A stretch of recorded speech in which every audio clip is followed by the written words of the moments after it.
बहुत शक्तिशाली राज्य था और उसकी 5 प्रांत थे। उत्तरापथ की राजधानी तक्षशिला थी। याद करने का तरीका, उत्तमा तक्ष ऋषि का शिष्य था। दक्षिण पथ सुवर्णगिरी, अवंती राष्ट्र उज्जैनी, कलिंग की तोसली,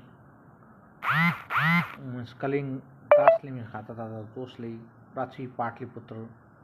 तो इस प्रकार करके 5 प्रमुख राजधानियाँ थी, 5 प्रांत थे और मथुरा उस समय धार्मिक केंद्र था। पश्चिमी भारत में सातवाहन नामक राजवंश का प्रभाव था। सातवाहन का सबसे प्रमुख राजा गौतमीपुत्र सातकर्णी था और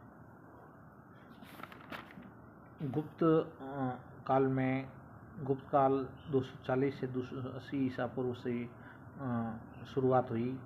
श्रीगुप्त पहला शासक था। धन्यवाद।